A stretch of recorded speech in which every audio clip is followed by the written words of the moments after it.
Good afternoon. My name is Niko House, and you are now listening to Mi Casa es Su Casa, where it is mandatory to talk politics at the dinner table. And today we have a very, very special guest. I mean, this isn't the first time he's been on the show, but nonetheless, that does not make him any less special. I'd like to welcome H.A. Goodman. You there, man? Niko, how are you? I'm doing pretty fantastic. How about yourself? Doing great. Thanks, man. Thanks for having me on. Thank you for coming on, man. So, you got a lot of stuff going on. You just recently released your books, or released another book involved in your series.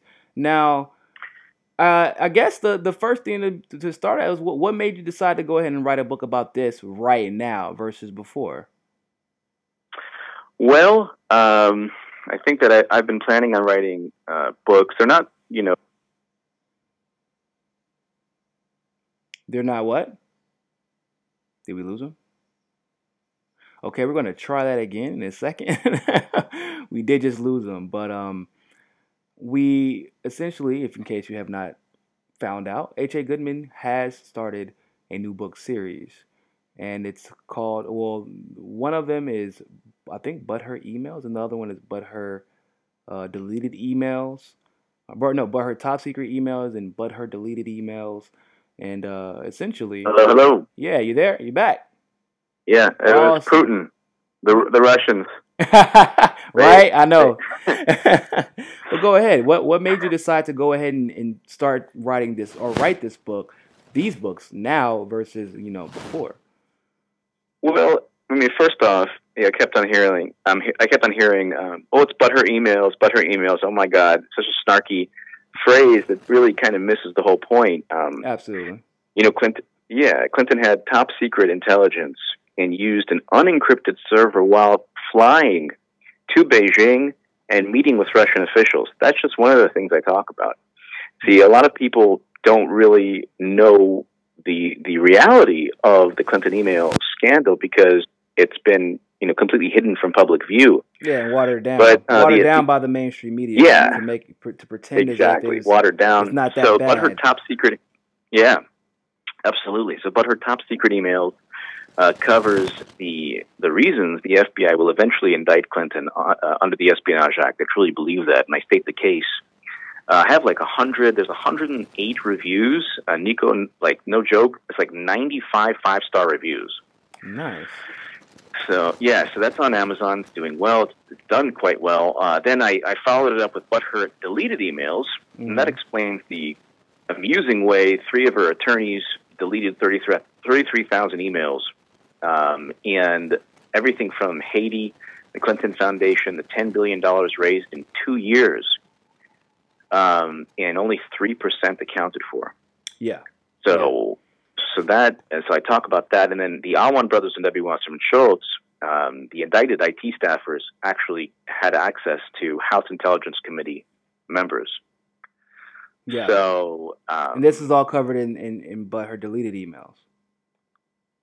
this is in the Alwan brothers and Debbie Wasserman Schultz, and then I'm saying that what you just described is in your oh the yeah, newest yeah, iteration. oh yeah, yeah, Okay.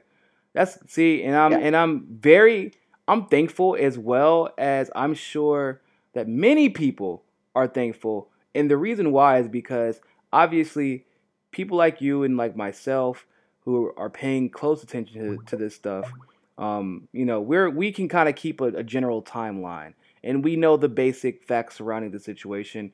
But there are a lot of people, even for us, I would even say, it's hard to keep up sometimes because there's so many facts and so many accusations that have been actually substantive. There were substantive accusations. It wasn't like they were made up. uh from a small example, when Comey openly admitted, yeah, it was an investigation under Hillary, but we were told to call it a matter, and then Trump was not actually being investigated, but they were told to call it an investigation. And people pretended like that's not a big deal. That's massive. Mm-hmm. That's a huge problem. But little things like that kind of tend to fall through the crack just because the story is so huge. And Mm-hmm. I'm glad that you actually created a book that kind of gives us this timeline and is very, a cut and dry analysis of what's happened. And now people can kind of get it all from one place because, like, obviously you cite your sources well. You've always done a very good job of doing that. And you also give analysis and context as well, which I think is very important. So I'm glad that you decided to pursue this series, and that that I'm sure that you're gonna. When's your next one coming out? Well, the fourth one is fantastic, and it's going to come out soon. That's going to be the best one of all of them, and it's just it's something that I think it's the biggest reason, one of the biggest reasons that Democrats lost, in addition to obviously cheating Bernie Sanders, which is the biggest reason. I think that, the three books, But Her Top Secret Emails, But Her Deleted Emails, and The L1 Brothers and Debbie Wasserman Schultz, this is something, unfortunately, that conservatives have that liberals don't have. There's more of an anti-authoritarian, even though it's kind of rooted in maybe a lot of value, like a value system that you and I don't agree with. It's very patriarchal. It's more of a patriarchal value system. So they have a lot of alpha male things, which sometimes is, they handle things like alpha males do. Whenever Trump did win, they all yielded and backed down. Like he was a gorilla in a a group of gorillas, and he just beat everybody up, and so they stopped fighting him. They accepted it and moved on and worked together. But yeah, I get what you mean. Yeah, basically, it would be good for Democrats or liberals to embrace knowledge of corruption and try to fix that corruption. It would be good to say, hey, this is ridiculous. Not only was Bernie Sanders cheated, but Clinton used a private unencrypted server that nobody in the State Department had access to. And I talk about this in the book. Mm-hmm. That was so shoddy that it was run on a Microsoft Exchange 2010 software. I'm surprised it was still working by the end of the presidency. Exactly. And the first 3 months of her emails are missing. Then the issue goes to Uma Abedin forwarding classified intelligence to Anthony Weiner, and then the Comey letter, which was then, oh my God, it still wasn't intentional because apparently she downloaded a majority of those emails just by backing up her phone to Weiner's laptop. But Weiner's laptop, of course, was unsecure and was engaged in he was engaged in all these insane acts with between 20 and 100 women. And so then you get the Comey letter from that. If you just had the indictments, Bernie would have won the nomination. So I think that there's something for everybody there in the three books. Definitely in the fourth book, there's something for everyone. Although, people might not initially think so, but the three books thus far, there's something for everybody. If you're progressive or liberal and you're really angry that Bernie didn't win or that there's a Trump presidency, well, it's because media and Democrats swept the Clinton email investigation under the rug, and the whole, the consequences, the national security consequences. That's why we have Trump. If she got those indictments, you'd have President Sanders because he would have won Wisconsin, Michigan, Pennsylvania. He would have won the Electoral College. Yeah. So, and then, of course, if you're conservative or independent, there's a lot for you there, too. So, yeah, those books, it was just, I wanted to kind of give a counter to the narrative that's always pushed in the media that, it wasn't intentional. Yeah. And James Comey said, it wasn't intentional. She didn't intentionally use the private server. Yeah. Oh, man, I'm glad that, we do need some counter media. We really do. Now, just because I know you literally deal with this daily. I've seen your comment section. Hell, you've seen your comment section. There are a lot of people who feel like, that you are just trying to purposely attract only maybe, I don't want to say conservative, but more conservative viewers. Now, I've always taken this as, just because, and once again, this my point of view is biased because I've actually watched HA from the very beginning. And I also understand in context where HA came from because I used to get this, I still do, depending on who you ask, the same type of charges. Sometimes they think because you are counter narrative that means you are counter progressive. Now, I would be interested to know how you will respond to that, and if you could kind of elaborate on the importance of someone from the progressive movement having to step outside of what other progressives are doing to do things like what you're doing right now, which is provide context and understand what we're dealing with and help the other side know we're not all like this, and we may not at all agree on everything, but there's some common ground that we do agree on, which is that we should be fighting corruption and acknowledging that. What would you do? What would you say to those who feel like you may have gone too right? Well, I think that there are different types of people and with different types of experiences, and there are progressives like you and Tim Black that will and others that will definitely further and champion progressive policies while at the same time calling out Trump and the DNC. Then there are people like me who started off, I was published in Salon all the time, Huffington Post, like over 200 times in the Huffington Post. And I can still, write there, be published as well, tomorrow. But the thing is, I started off as like a pure progressive. My first Salon article was actually in 2012, or no, 2014. That was when Joan Walsh was there, who eventually said, she hated my writing. So my kind of experience is that Democrats had a chance for something epic, groundbreaking, something really a once-in-a-generation opportunity in Bernie Sanders. And I tried my best to write in my way, and the articles, like one of them was like 700,000 Facebook likes, and various articles in The Hill, the Huffington Post, that went well over 100,000 Facebook. So, and they were very, very popular.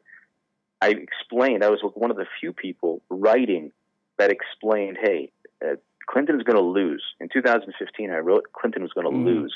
Yeah. If it's Trump and Clinton, she loses. If it's Bernie wins. Nobody listened. And so my vantage point is I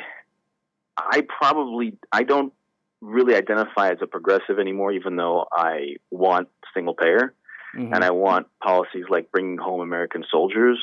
I just don't know. I think that people on the left, by and large, they're not like, they adhere to a lot of labels, but they don't want to go up against the DNC, and they certainly don't want to do anything that might help conservatives. So the way I see it is that you can help progressive causes more by attacking the DNC. This is the way I see it. Yeah. You can help progressive causes more by attacking the DNC. And in the way I do things and the way I express myself, it's like my channel is purely devoted to exposing Democratic Party corruption because, like, I witnessed it myself with all these hit pieces written on me simply because I was a hardcore Bernie Sanders supporter. Yeah, I remember those.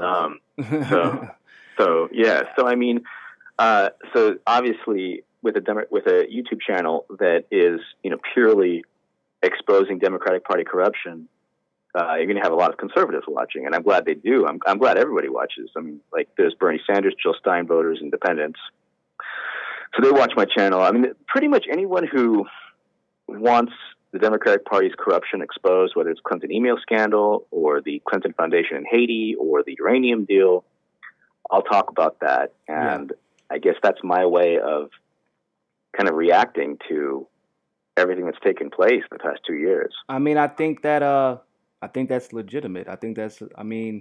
And I feel like it's hard to understand that perspective unless you were someone who has invested as much time as yourself. Hell, thank you. I feel it's the same way a lot of the times, and I've gotten critiqued on it. But I tell people all the time, I was like, y'all are so worried about the Republicans who are very easy to beat. Republicans are not hard to beat. They're just simply not. Trump himself even is not hard to beat. Literally, Hillary lost a state in Wisconsin that hasn't gone red in 12 years? 16 years? Well, no, Wisconsin hasn't voted for a Republican since 1984. Well, there you go. That was before I was born. So, but that's how ridiculous of a campaign Hillary Clinton won. But I would say even and you would probably agree with this. That's how ridiculous of a campaign the DNC ran. They weren't trying to win. Yeah. They were trying to install, and they thought that the Republicans were so easy to beat that they could just do what they wanted to and still have the same outcome that they desired, which clearly is not the case. And they forget that people still vote, and people started paying attention. Now I see. Now here's why I do disagree with you. I still consider you a progressive. In fact, I think you probably are more progressive than most, and the reason why is because you are, I would say, really realistically obsessed with progress. And you understand the legitimate obstacles that stand in the way, and sometimes it's not the, it's not the guy standing in front of you with the gun that you have to worry about, right? You know how to, if you understand what's in front of you, you know how to maneuver to defend against it. However, that friend, patting you on the back with a knife in the back of his or her hand is the one you should probably be a little bit more worried about, especially given what we know. Mm-hmm. If we don't start discussing about the FBI and how they've been able to continuously just totally undermine the legal process, if we don't start talking about the fact that for some reason Hillary Clinton's still allowed to walk free, if we don't start talking about the fact that Bernie Sanders for some reason was shunned from the Women's March, if we don't start talking about the fact that even right now, today, Tom Perez just kicked out anyone who supported Keith Ellison during the Democratic primary or Democratic committee election. You know what I'm saying? If we don't start talking about this, if progressives want to consider themselves left, even if you are dim exit, for example, even if you're dim exit, you need to understand the inner workings of that party because that is your biggest competition. You have to understand how they're keeping you down. You need to, if you're dim enter, obviously you need to understand everything they're going to do to corrupt. And even for people in office, the work you do, I think is extremely important because people who are aspiring to be in office need to see this side, need to understand how these players play so that whenever it's time for them to make their chess move, they know what to do and what to anticipate. And it doesn't have to be a left or right thing. I'm sure some people wish that you would talk about more progressive things, but there are people for that. Everybody has their niche. Everybody has the thing that they're most passionate about.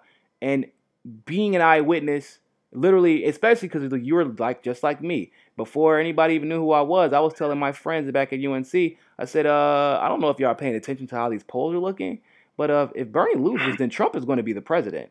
No, I don't think so, because I'm like, no, what you're doing is you're projecting what you think the American people are like because of your very limited sphere of acquaintances. It's not the same. That's because everybody you were friends with says they're not going to vote for Trump. That's not reality, right? So, especially given all the info, especially given what we know. And I think that long-term gain, like having Trump come out, and even Trump to a degree has been exposed, but the Republicans have been exposed. And because the DNC messed up, they've been exposed also. So I feel like we've had a lot of long-term progress that we're going to have with some short-term sacrifice, but it's okay, And I don't think that should be calling out the behavior of corrupt entities should not be a left or right issue. And I appreciate the kind words, man. I think that, if anybody knows, the evils of the Democratic National Committee, it's you. It's you and Jared and Elizabeth. The DNC lawsuit, it was very important to me, and I know that, and obviously, it's you and Jared and Elizabeth are three people without whom, we'd have no lawsuit. We have no way for justice. Yeah. I just think that, I think that what's going to take place is that Trump's going to win again in 2020. Mm-hmm. I think he's pretty much locked it up in terms of, and I know that listeners are probably thinking, look, what's wrong with this guy? Does he read the paper? But I think, and the only way that he was going to be able to be defeated was if Bernie ran, and probably specifically if Bernie ran as a Democrat, just because of the way the system is currently set up. But the Democrats right now, we're seeing this is actually, because I don't know if you remember a while ago when I made my video a long time ago, actually, at this point, where I said that Bernie Sanders is running in 2020. I mean, I could tell he was staying in the spotlight. I could tell he was, he was very active, more active than any politician who just lost an election should be. And the only time you see people say that active is when they're about to run again. And obviously at that point it was speculation, but that's what the Unity Committee was about. That's what positioning himself, Keith Ellison. And I'm not stupid. I know how the game goes. Bernie, he doesn't like revealing all his cards, but I've been involved in politics enough to know when somebody's about to make their move. And then when he finally said, oh yeah, running in 2020 isn't out of the realm of possibility, look what has happened since. He got blackballed from the Women's March, being a speaker at the Women's March. After the DNC writes out that resolution, I don't know if you heard about that, saying that, we need to acknowledge Bernie Sanders and his importance to the party. They literally just kicked out anybody who disagreed with them. It just happened. I mean, they kicked out their secretary, somebody who's been involved with the DNC for like 15 years, because she voted, because she supported Keith Ellison. It's that type of party. And so when from that, and here's what makes it worse. So Clinton people already had a majority on the rules committee, the thing like that creates the charter and approve the charter every year. And now they have an overwhelming majority on the rules committee. The same charter that we're currently arguing, we're using to argue in court right now. They're trying to change it so they can install who they want to. That's what's coming next. They could possibly make it so that independents can never even run as Democrats, which is pretty unconstitutional. Well, I think that the party is so fractured. There's so many different movements within the progressive or liberal movement. You have everybody from Rachel Maddow to, hardcore Bernie bros who will never again vote for Democrat like me. And I mean, you have the Neera Tandons, the Rachel Maddows, the Joyanne Reeds, the Keith Olbermanns, the Howard Dean. Howard Dean, actually, I mean, did you see this, Niko? He tweeted the Clinton Foundation should go to Puerto Rico. Oh yeah, you didn't see my response to that nonsense? I said, I would actually like to see, the houses rebuild and kids not being kidnapped. That would be nice. Exactly. They're living in their own fantasy world. But I just think the Democratic Party has phoned it in terms of they don't even care. They're not even pretending anymore. It's just about giant donors, and it's just about giant donors and the money that they derive from. They're beholden, like the Russian hacking myth. All of it is they're beholden to giant donors. I think that every aspect of discussion, whether it's race, whether it's Russia, whether it's even though there are legitimate concerns with Trump and Sessions, I think that every aspect Democrats utilize only for political gain. They don't I always it's never genuine. I'm sorry? It's never genuine. It's always for agendas. That's it. Yeah. I always bring up like Loretta Lynch saying that police departments don't have to record the number of civilian deaths, but they're encouraged to. She had the power to make that an issue. That's scary. That is scary as hell, because it's already come out that police departments falsify the numbers. A lot of police departments have gotten caught falsifying their numbers. So whereas we could be convinced, just for example, black on black crime or police brutality on minorities in general, we could be convinced of one thing, and it could be a total lie. And Loretta Lynch, like you said, had a chance to fix that, but politics. I always bring up I do believe that white supremacy does exist. But what I see is that under President Obama, the issues that are brought up under Trump were never brought up. And in fact, like if Sessions, I'm not a fan of Sessions and like his war against marijuana or cannabis. I think that like marijuana should be legal throughout the country. I think it's morally, I think it's immoral, and unethical to have marijuana legal in some states but illegal in others. Yeah. I think that's just clearly insane, medicinal. Yeah, it is insane. Yeah. Yeah, if you're a cancer patient, especially, you need that. Marijuana can save, help your life immeasurably in terms of preventing suffering from chemotherapy. Mm-hmm. But like I'm just reading here, The Guardian, Loretta Lynch, government shouldn't require reports of people killed by police. This is under President Obama. No one talked about the tiki torches with President Obama. That's my vantage point is always just like really hardcore, just because of what they did to Bernie Sanders and what Democrats could have had. Because all of a sudden they cared about once Hillary stepped into the picture, all of a sudden the identity was important. We should start focusing on these many issues, these many factions. And I'm the same way. I mean, I out of all people, I talk about race regularly because it's a reality. I talk about white supremacy, but I also am very quick to help people understand. For example, like Antifa. I'm like, y'all don't really remember, but I clearly remember Antifa was not there during Ferguson. They were not there during. There were white supremacy rallies regularly under Obama. And I lived in North Carolina. That's how I know, because I was around them. I saw them, and they were nowhere to be found.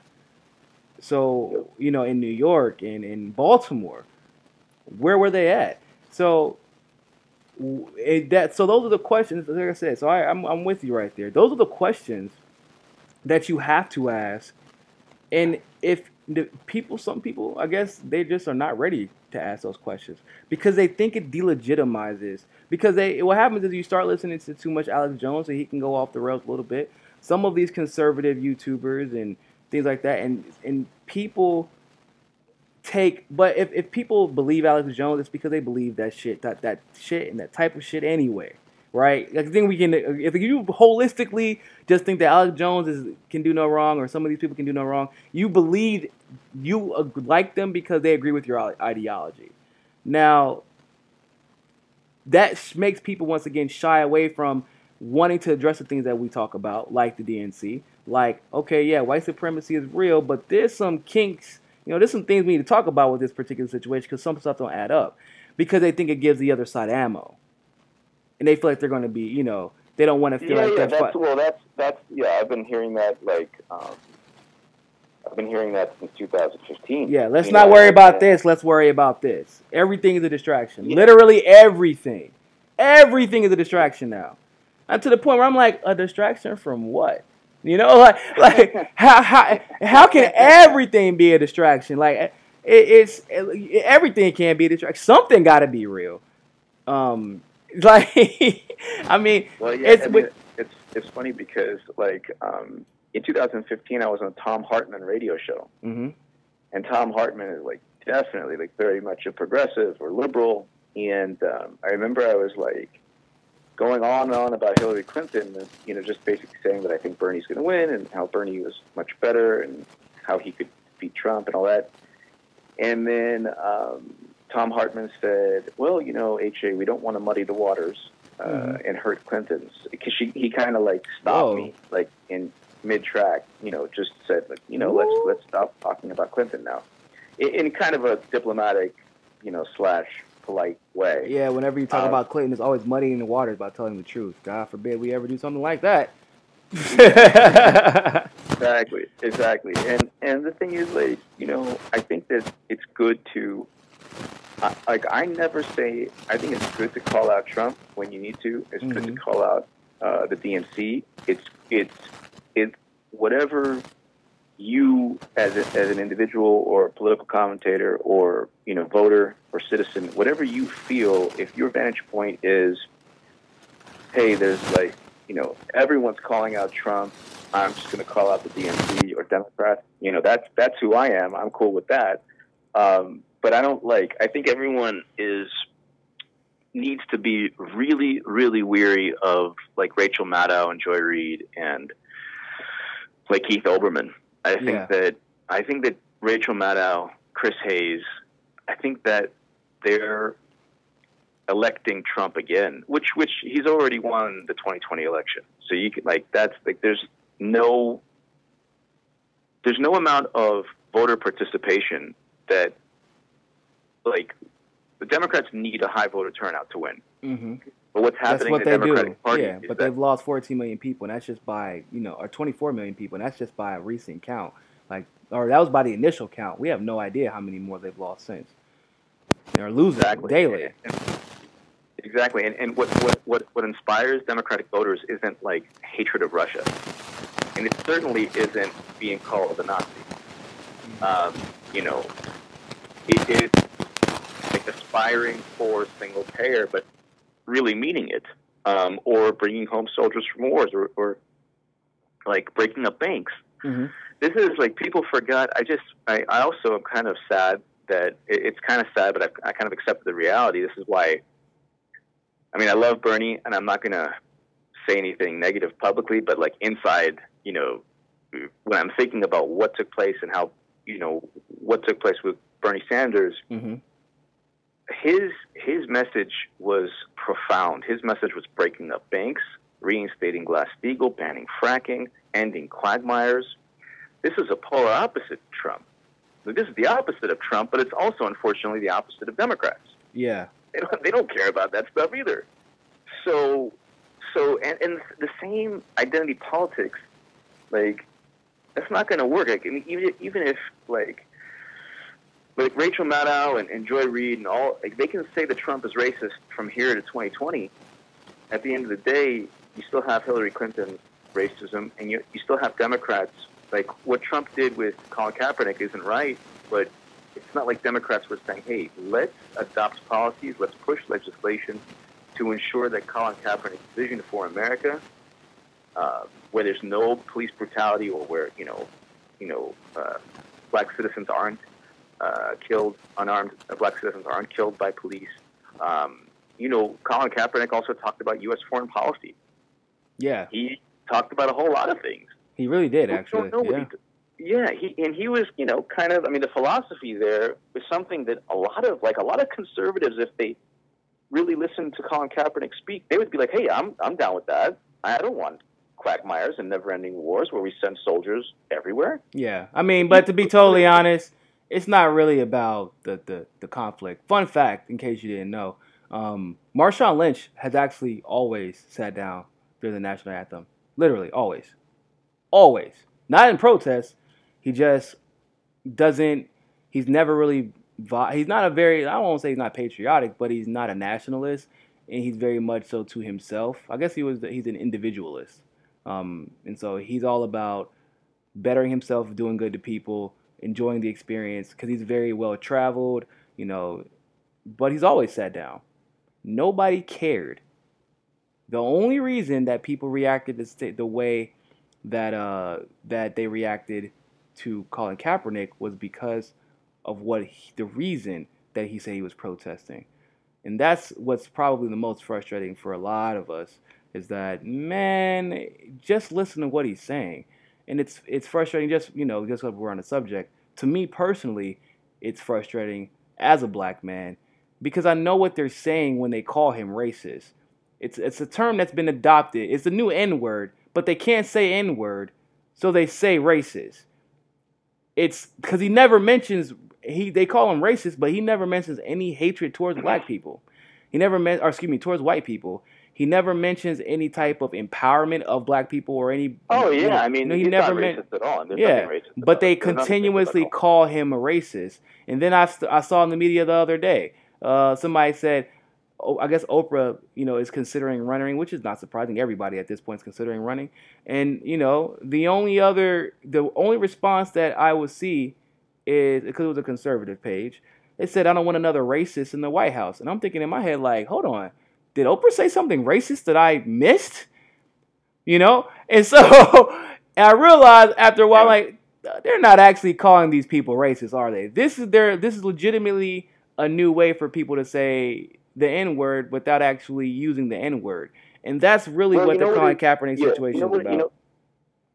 I think also like, I think that the, I think it's a vapid response to the, I think it's obviously ridiculous, but I think that it's a vapid response to the hardcore neoliberals calling even progressives Nazis. Well, nah, but that was before. But you gotta remember, Colin Kaepernick's been protesting since what, last year. So this is before the anybody neo-Nazis. calling anybody, I'm not saying anybody calling Colin Kaepernick a racist. That's crazy. Yeah. That's wrong. But what I'm saying is like the right, what they do is that they'll go to the extreme. They'll say, oh, it's racist to bring up the issues of race. Race. because the it's racist to bring up the because issues of race the extreme left makes everything about identity. Yeah. And like there's no, like, unfortunately there's no real, like, I've had like real conversations with black people about white supremacy, and it's like a real conversation where you get into like, okay, well, how does the term apply to a poor white person? And so it's like we'll discuss it, but unfortunately in our political environment, it's like there's no, like, a lot of conservatives. Now you're right; it might be like the new N-word to some people, but to a lot of people, to a lot of conservatives, why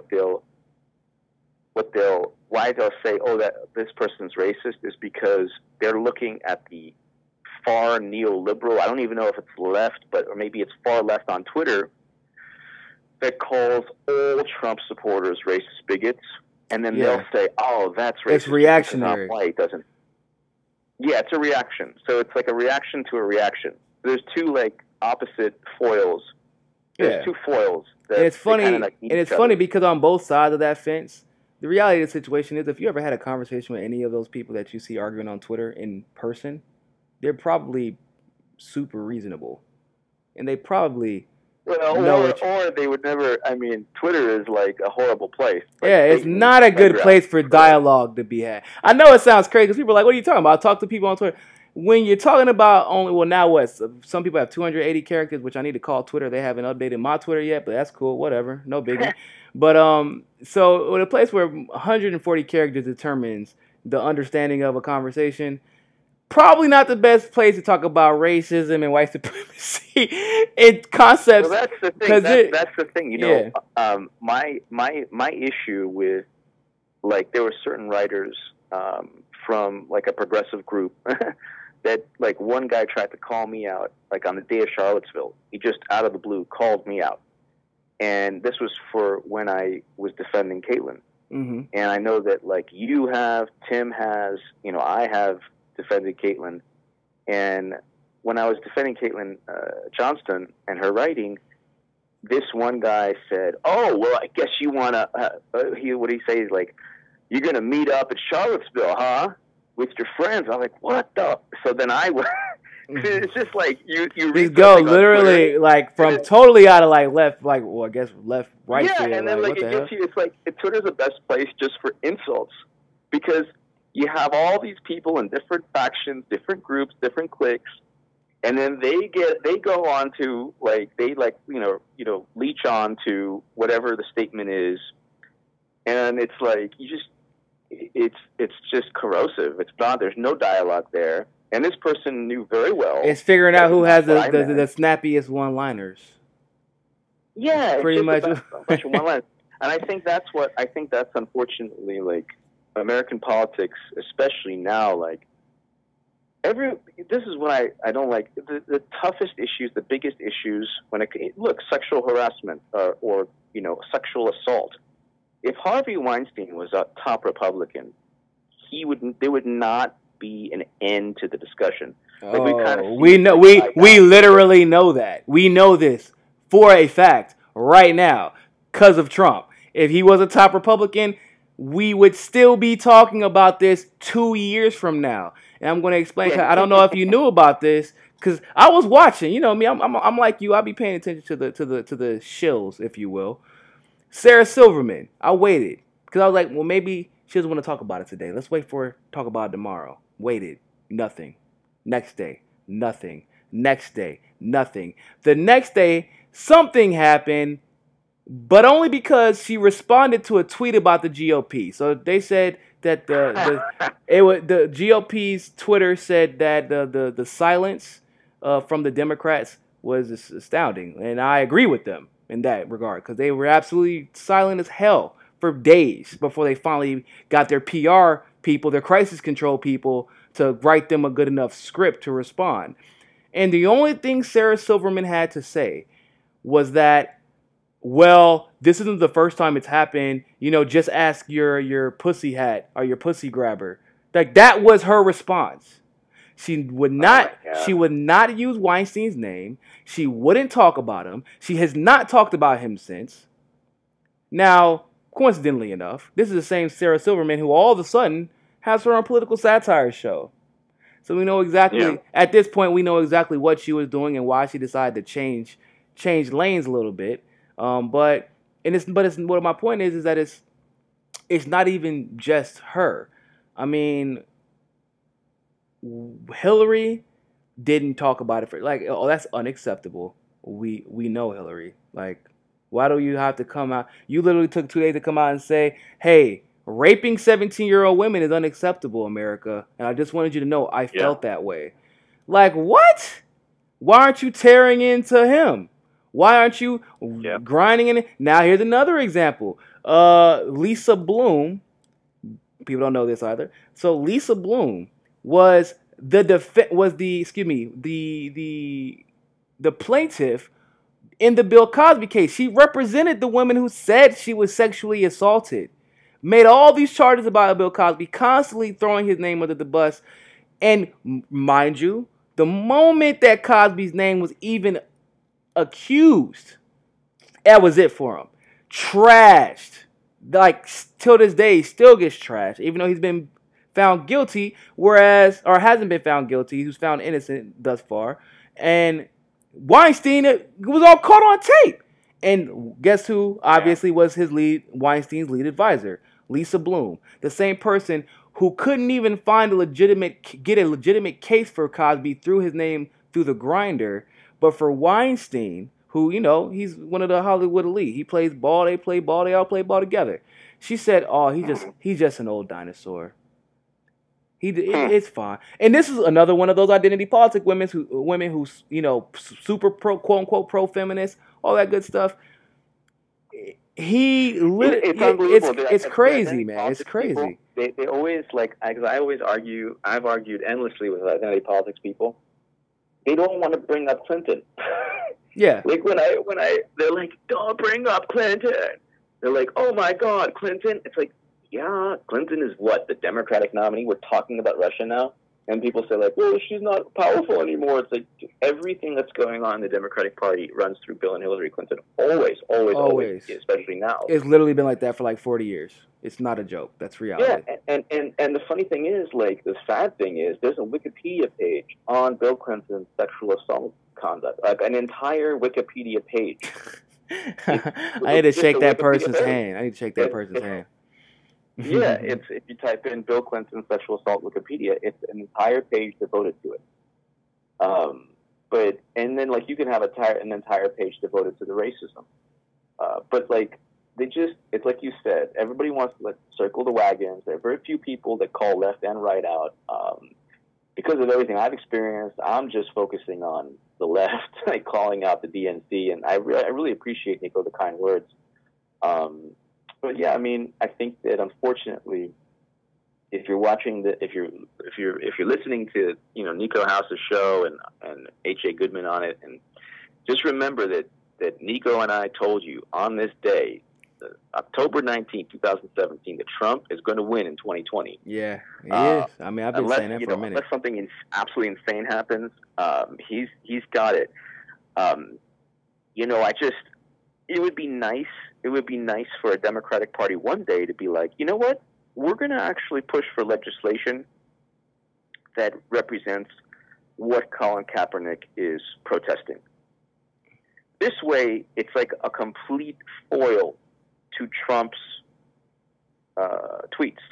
Mm-hmm. You have like the opposite of Trump.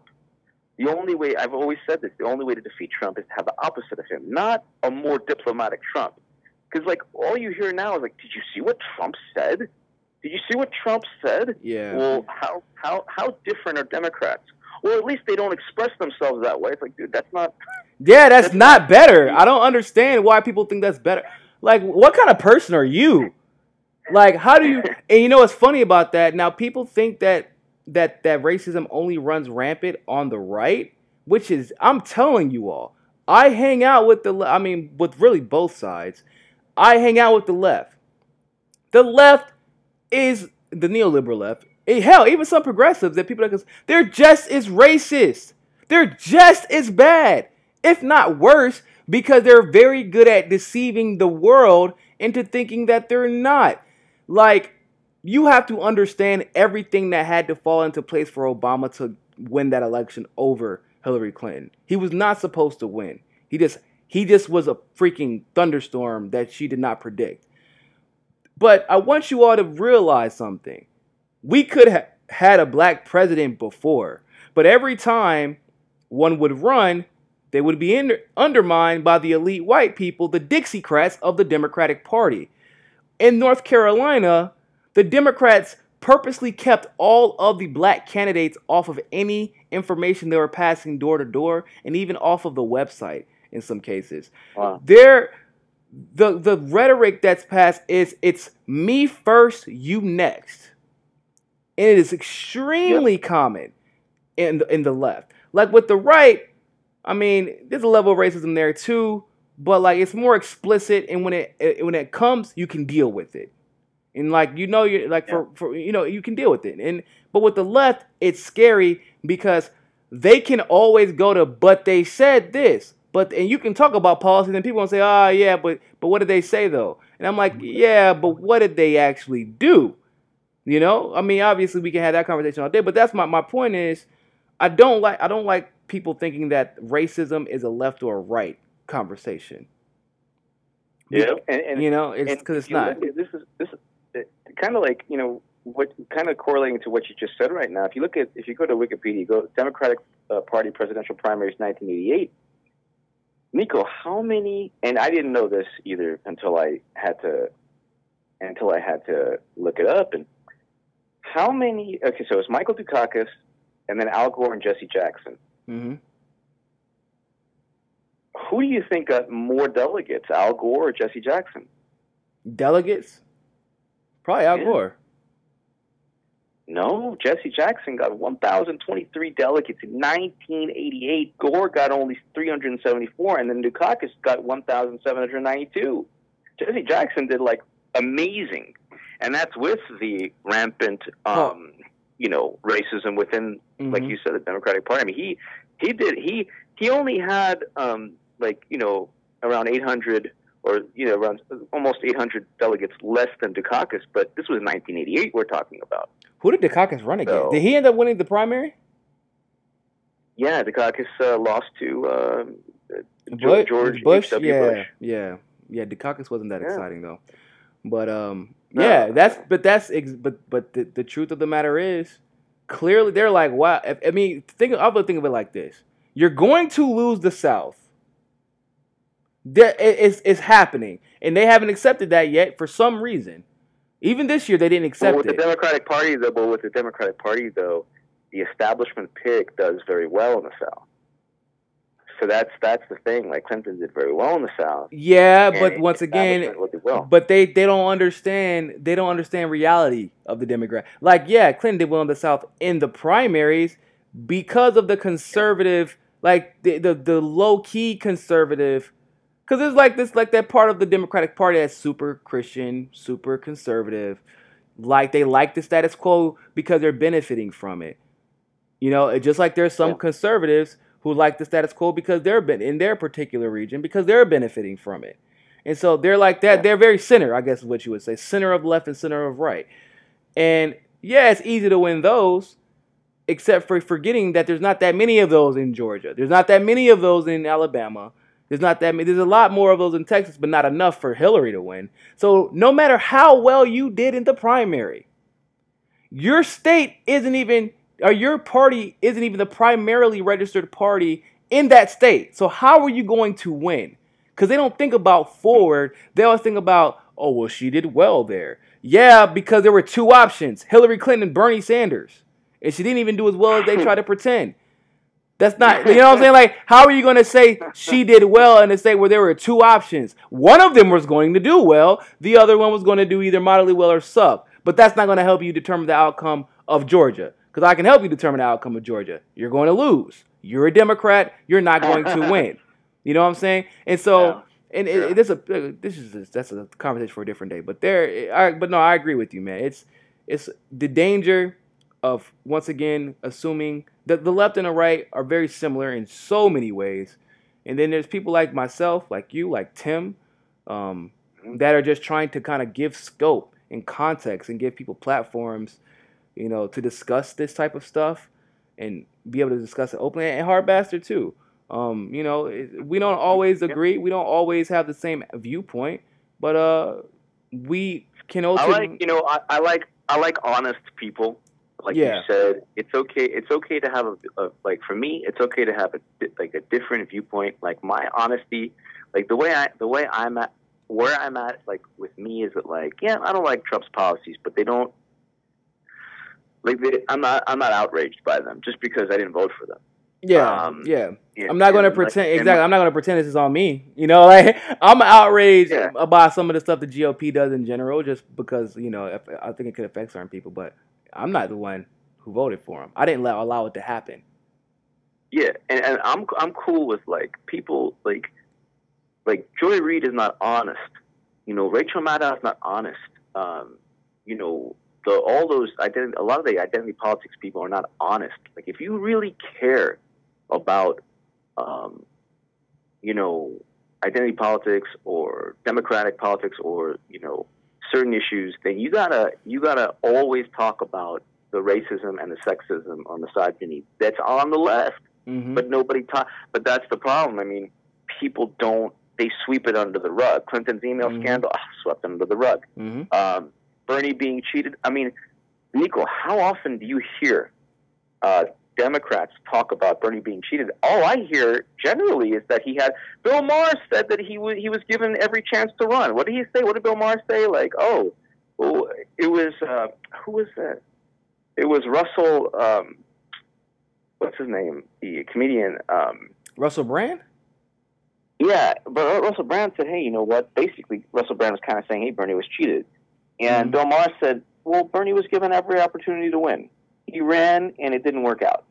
I know, which is funny because whenever he was on Bernie's train before the end of the primary, he was all for Bernie. He's being cheated. It's clear. And then it switched on him. HBO. It's funny because he claims to be, middle class, but like it's an HBO special. Right? Like, you got to be paying for HBO to watch the show if you don't catch it on YouTube later. So, but what I guess to wrap it up, I would like to say, no matter what, at the end of the day, ladies and gentlemen, the focus really should be on moving forward. This level of divisiveness, like, it's not productive.